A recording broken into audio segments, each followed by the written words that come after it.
Muy buen día, que el Señor le bendiga. Hoy vamos a continuar con esta breve explicación de los capítulos que corresponden a este día, que son los capítulos 21, 22, 23 y 24.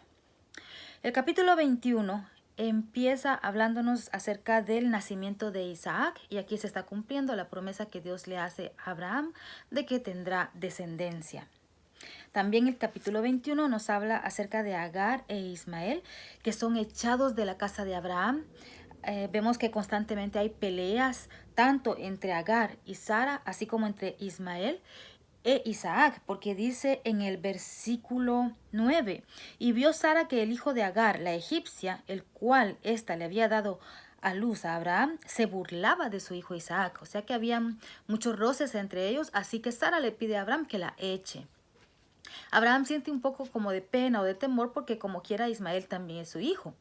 Y es su hijo primogénito, pero no su hijo de la promesa, porque es su hijo primogénito, pero con una egipcia, no, o sea, lo tuvo con una mujer que no era descendiente de los que adoraban al Dios verdadero, porque los egipcios, recuerden que descienden de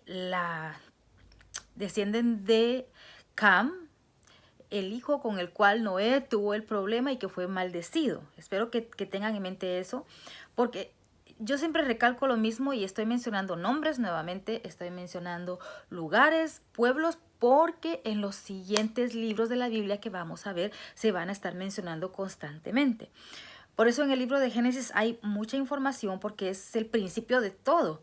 Pero los demás libros van a ser un poco más fáciles de comprender si logramos captar y recordar cuáles fueron los orígenes de los pueblos que se van a mencionar más adelante. Entonces, decía que Abraham tiene un poco de temor de echar a su hijo, porque quiera o no era el primer hijo que había tenido con Agar. Pero Dios le dice que no tenga temor porque también a Ismael lo va a bendecir, porque es de su sangre, es descendencia de él. Entonces también ya le había mencionado en unos capítulos anteriores que también de Ismael iba a ser una nación grande. Se lo había dicho también a Agar. Entonces al final, pues Abraham echa a Agar e Ismael, los saca de donde ellos viven, y nuevamente también sucede casi la misma escena, que Agar se pone a llorar, pone a su hijo lejos porque se van a morir, y entonces Dios nuevamente le dice en el versículo 17, Dios oyó la voz del muchacho, o sea que Ismael estaba llorando de hambre, de sed, y el ángel de Dios llamó a Agar desde el cielo y le dijo, ¿qué tienes, Agar? No temas, porque Dios ha oído la voz del muchacho en donde está. Levántate, alza al muchacho y sosténlo con tu mano, porque yo haré de él una gran nación. Entonces Dios le abrió los ojos y vio una fuente de agua, y fue y llenó el odre de agua y dio de beber al muchacho. Y Dios estaba con el muchacho, y creció, y habitó en el desierto, y fue tirador de arco, y habitó en el desierto de Parán, y su madre le tomó mujer de la tierra de Egipto. O sea, fue y buscó a su gente, pues a los egipcios, y con una egipcia se casó Ismael. Después aquí menciona un pacto entre Abraham y Abimelech. No voy a mencionar mayor cosa de eso. Voy a pasar al capítulo 22. En el capítulo 22, Dios ordena a Abraham que sacrifique a Isaac. Este es un pasaje muy profundo de las Escrituras, pero solo voy a mencionar cosas así por encimita. Dios le pide a Abraham que sacrifique a su único hijo, y este es un acto de fe enorme que como Dios está probando aquí la fe de Abraham. Quiero aclarar también que lo que está haciendo Dios es probando la fe de Abraham, pero en ningún momento la Biblia acepta los sacrificios humanos. En ningún momento Dios en toda la historia sacrificó a ningún hombre para que fuera ofrecido para él. Dios no acepta los sacrificios humanos. Y esto solamente era una prueba. No era que al final Dios iba a permitir que Abraham lo sacrificara. No. Los sacrificios humanos son prácticas que realizan otras sectas satánicas o de otros dioses o paganas. pero nunca en el cristianismo. Nunca Dios ha pedido que sacrifiquen a un hombre por adorarlo a Él. No, no, no. Ese no es el tipo de sacrificio que Dios demanda de nosotros. Otra cosa importante. Desde el momento que Abraham decide salir con su hijo para ofrecer el sacrificio, desde ese momento ya Isaac ya estaba muerto para él. Los que tengan hijos me van a entender más fácil. Es como que a uno le digan, tu hijo tiene una enfermedad terminal y no hay cura para esa enfermedad. El dolor que se siente desde el momento que se recibe esa noticia es un dolor que uno dice, mi hijo va a morir, pero uno ya lo siente que murió desde el momento en que uno recibe la noticia. Y desde el momento aquí, más duro todavía, en que el mismo padre tiene que matar a su hijo y aceptarlo, desde que él tomó la decisión de decir, sí, yo voy a hacer lo que Jehová me está mandando y voy a ir a sacrificar a mi hijo, desde ese momento, ya en el corazón de Abraham, Isaac estaba muerto. Pero él dice, ¿no? Yo sé que él puede levantar más hijos. O sea, él sabía que toda la promesa de Dios estaba basada en su único hijo. ¿Por qué menciono esto? Porque aquí voy a mencionar algunas similitudes que hay entre este sacrificio, el supuesto sacrificio que al final no se realizó, de Isaac. Es comparable con Jesucristo. ¿Y en qué se compara? Bueno, desde el momento en que Abraham decide ofrecer a su hijo en sacrificio, hasta que llegan al lugar o al monte donde iba a ofrecer el sacrificio, pasan 3 días. Entonces, al tercer día sucede que, como todos sabemos la historia, ya Isaac no fue sacrificado, sino que Dios provee de un cordero para el sacrificio. Esto significa o se asemeja a que Jesucristo resucitó al tercer día.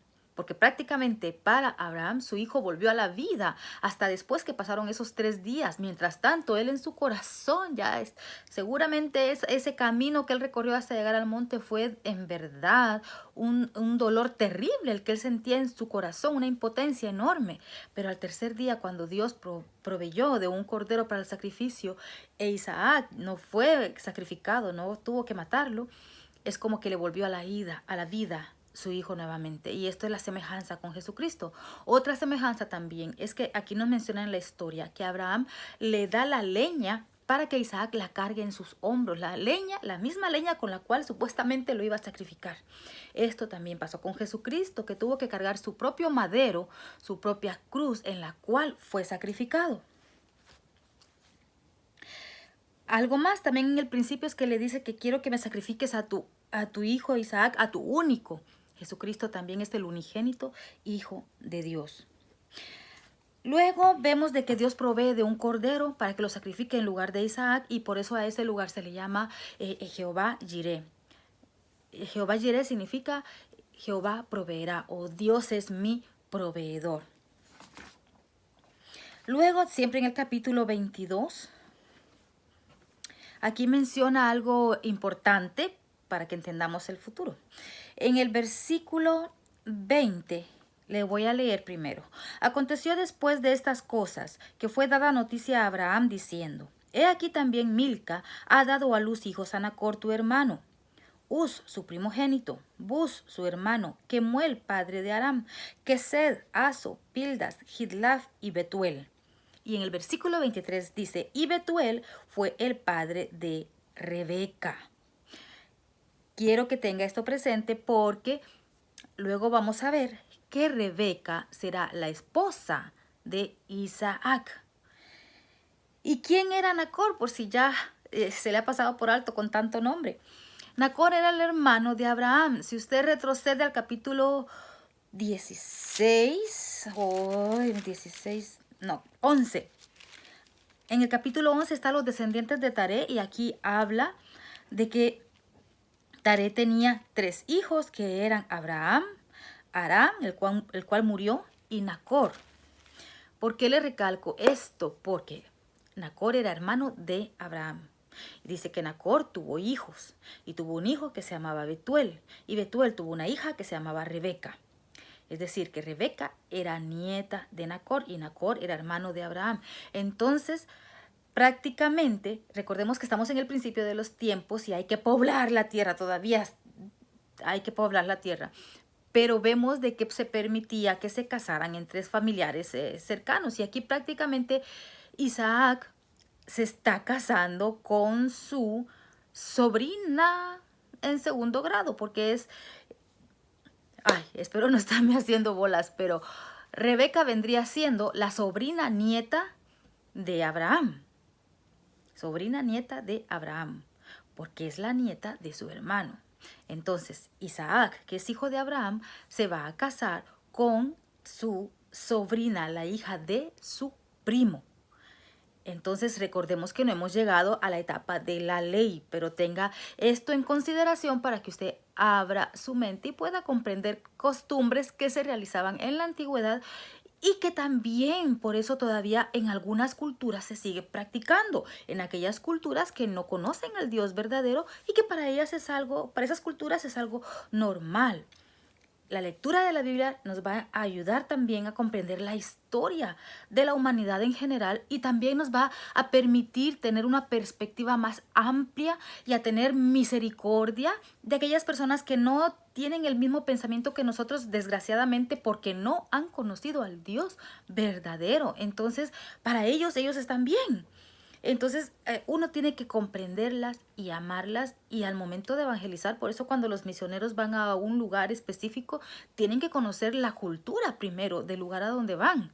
No pueden únicamente llegar al lugar y empezar a predicar de Jesucristo sin primero conocer los antecedentes de esa cultura.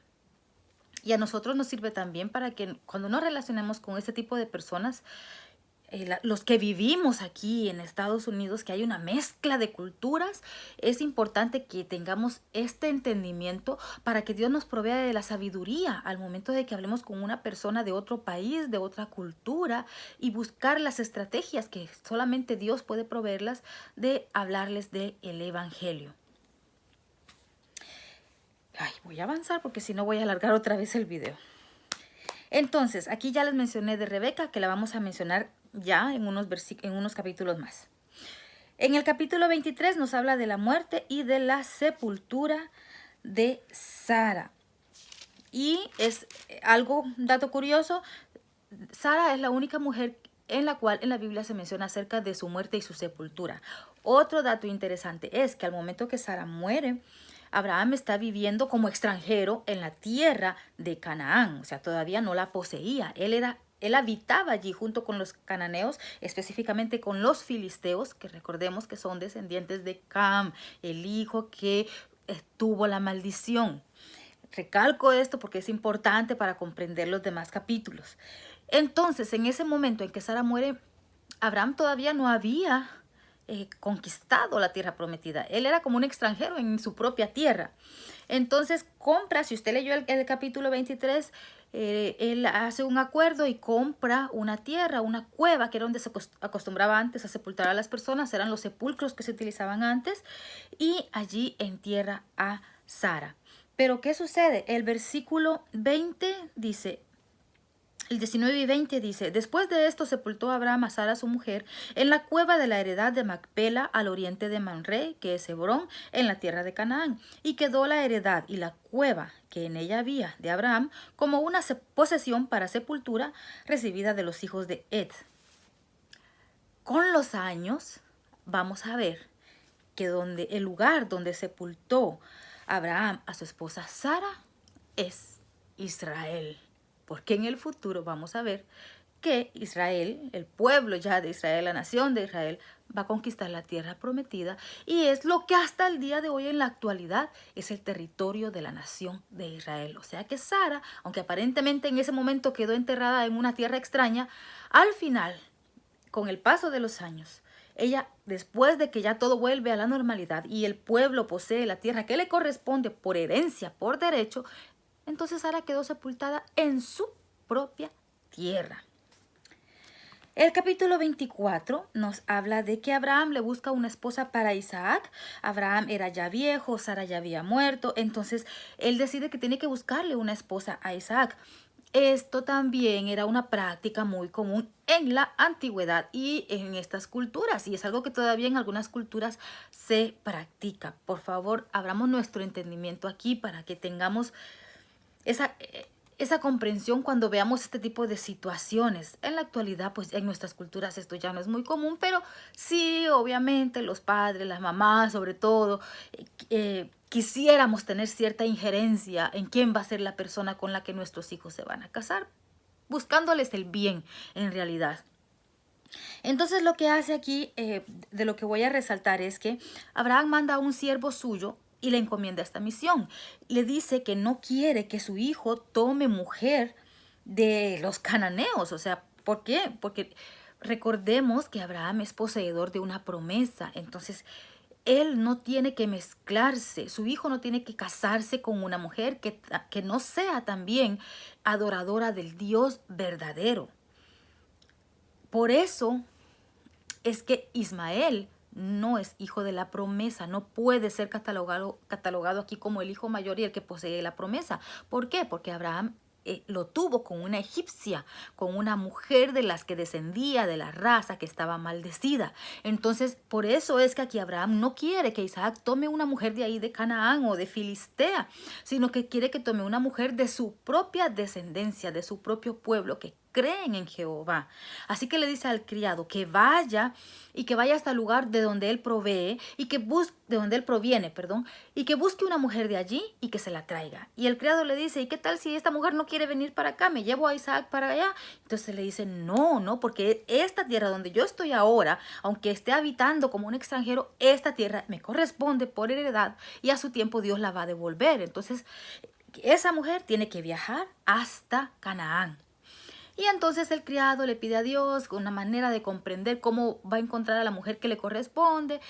O algo también aquí, una costumbre que se utilizaba, que cuando se hacía un pacto, una señal de sellar el pacto, dice aquí en el versículo 2 del capítulo 24, y dijo Abraham a un criado suyo, el más viejo de su casa, que era el que gobernaba en todo lo que tenía, pon ahora tu mano debajo de mi muslo. El poner la mano debajo de la parte alta de la pierna, debajo, esto significaba una señal de que se había sellado un pacto. Es como que al día de hoy, cuando hablamos con alguien y decimos trato hecho, le damos un apretón de manos. Entonces es una señal física de que se están poniendo de acuerdo en algo. Por si le dio curiosidad cuando leyó eso ahí debajo, ¿qué hizo? ¿Qué significa? Pues era una costumbre antigua que eso significaba así, tan sencillo como eso, no tiene otra mayor implicación. Es como que al día de hoy nosotros vengamos y nos agarramos de la mano cuando queremos sellar un pacto. Además, esta misma tradición la vamos a ver en otros pasajes, también ya está mencionada en el futuro. Era una forma de sellar un pacto. Entonces el criado se va y le pide a Dios una señal, y la señal es que cuando él llegue al lugar, él se va para un pozo. Bueno, también aquí fue muy astuto porque él dice, ¿y dónde voy a ver mujeres? Varias mujeres, ¿verdad? Jovencitas en edad de casarse.